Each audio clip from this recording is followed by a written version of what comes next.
Hello बच्चों, तो आज का अपना टॉपिक है properties of electric field lines. तो कॉपी पेन निकाल लो, जल्दी से कुछ प्रॉपर्टीज आपको नोट करनी है और वो प्रॉपर्टीज आपके बोर्ड एग्जाम में बहुत ज्यादा हेल्प करेंगी। ठीक है, तो बात करते हैं properties of electric field lines की। तो सबसे पहली प्रॉपर्टी है बच्चों, पहली प्रॉपर्टी है इलेक्ट्रिक फील्ड लाइंस स्टार्ट कहां से होती है बच्चों। इलेक्ट्रिक फील्ड लाइंस जो स्टार्ट होती है, इलेक्ट्रिक फील्ड लाइंस ठीक स्टार्ट्स फ्रॉम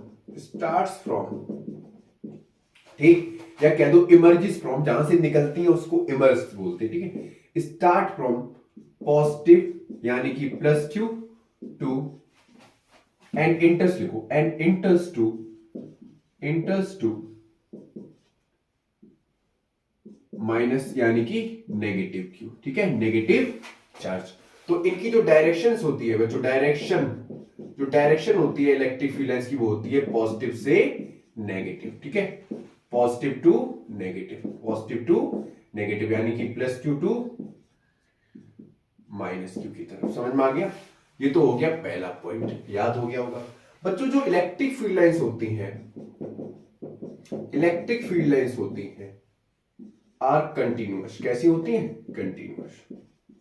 ठीक, ये स्टेट भी होती हैं। थर्ड पॉइंट ये है बच्चों, जितनी ज्यादा इलेक्ट्रिक फील्ड लाइंस डेंसर होंगी, denser the electric field lines greater will be the electric field strength, greater will be the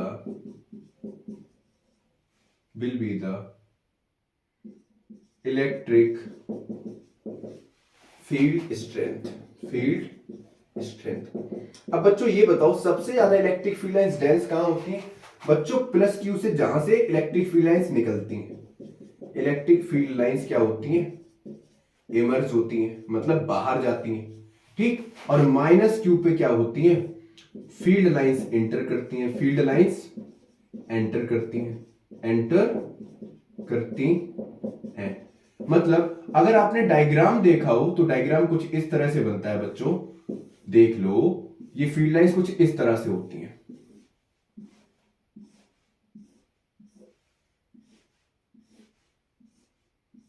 ठीक, तो +q से बाहर जाती हैं फील्ड लाइंस और -q से अंदर आती हैं।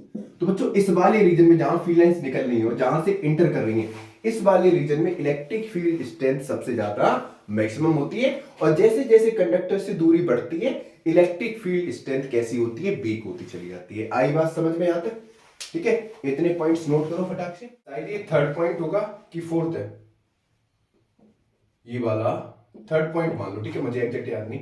इलेक्ट्रिक फील्ड लाइंस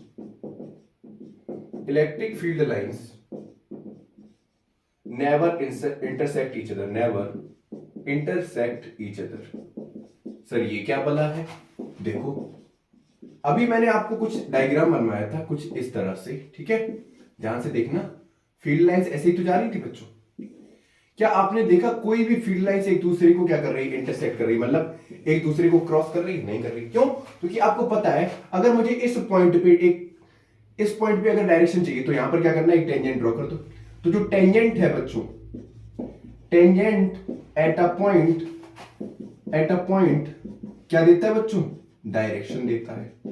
डायरेक्शन किसकी देगा? इलेक्ट्रिक फील्ड लाइंस की।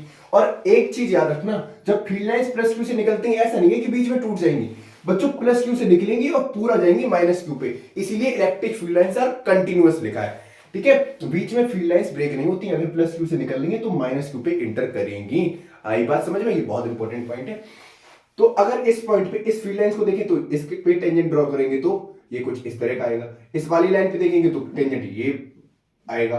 तो बेटा दो एरो, एक जा रहा है ऊपर की तरफ, एरो एक जा रहा है नीचे की तरफ। तो क्या एक पॉइंट पे दो डायरेक्शन पॉसिबल है ना? नहीं है ना? तो यहां पर जो फील्ड लाइंस होती हैं वो क्या होती हैं? कभी भी इंटरसेक्ट नहीं करती, मतलब एक पॉइंट पे दो टेंजेंट दो डायरेक्शन देगा। ठीक है, मतलब एक पॉइंट पे दो डायरेक्शन जो कि पॉसिबल है ही नहीं, इसीलिए electric field lines never intersect each other. ये वाला पॉइंट बहुत ज्यादा इंपॉर्टेंट था, जो कि आपके लिए बहुत ही सरल रहा होगा याद करने में। ठीक है, अब फोर्थ पॉइंट बच्चों ये है कि अगर हमने इससे पहले वाले टॉपिक में जब मैंने बताया था इलेक्ट्रिक फील्ड लाइंस को कैसे रिप्रेजेंट किया जाता है, वहां पे मैंने बताया था यूनिफॉर्म इलेक्ट्रिक फील्ड के लिए, यूनिफॉर्म इलेक्ट्रिक फील्ड के लिए, जो कि मोस्ट इंपॉर्टेंट है ये वाला पॉइंट, ठीक है। यूनिफॉर्म इलेक्ट्रिक फील्ड के लिए बच्चों जो फील्ड लाइंस थी, ठीक है, जो फील्ड लाइंस होती हैं वो कैसी होती हैं, parallel to each other, parallel and equidistance to each other, लिखो parallel and equidistance to each other, ठीक है।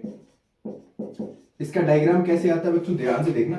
जैसे मान लो हमने प्लस क्यू लिया, ठीक है, ऐसे चार्ज लिए बहुत सारे, ठीक है, यहाँ पर minus Q minus Q minus Q, कई जगह प्लस माइनस भी दे रखा है, तो फील्ड लाइंस कैसे जाएंगी, ऐसे ही तो जाएंगी। तो बच्चों ये सभी फील्ड लाइंस आपस में कैसी हैं, पैरेलल है और इक्विडिस्टेंट पे है, समझ में आ गया। तो यूनिफॉर्म इलेक्ट्रिक फील्ड के लिए फील्ड लाइंस कैसी होंगी, पैरेलल होंगी, ठीक, और इक्विडिस्टेंस टू ईच अदर होगी। फिफ्थ वाला पॉइंट ये है कि जो फील्ड लाइंस होती हैं बच्चों, field lines are always perpendicular, paper में कभी कभी नॉर्मल भी क्वेश्चन में दे रखा होता है, normal to the surface of a conductor, लिखो। देखो कैसे समझते हैं, मान लो ये कोई प्लेन सीट है, ठीक है बच्चों, और इस पे चार्ज रखा है, ठीक है, प्लस क्यू चार्ज रखा है, तो इस सरफेस पे चार्ज कैसा जाएगा, ऊपर की तरफ जाएगा, ठीक। तो इस सरफेस से ये कैसा बन रहा है, फील्ड लाइंस कैसी है, नॉर्मल है, 90 डिग्री पे, ठीक। तो जो प्लस क्यू चार्ज है वो सरफेस पे ही होगा, तो सरफेस से फील्ड लाइंस कैसी जा रही है, ऊपर की तरफ, तो मतलब ये कैसे है, सरफेस से परपेंडिकुलर, मतलब 90 डिग्री पे। तो ये इंपॉर्टेंट पॉइंट है जो कि आपको याद रखना है। Field lines are always perpendicular to the normal of a normal surface of a conductor, ठीक है। क्लियर हो गया, कोई दिक्कत। तो ये सारी प्रॉपर्टीज थी इलेक्ट्रिक फील्ड लाइंस की, जो कि आपको याद हो गई होगी, अच्छे से नोट्स बना लेना। अगर कोई पॉइंट मिस हो गया है, कोई चीज में दिक्कत आ रही है तो कमेंट बॉक्स में जरूर बताइएगा, ठीक है।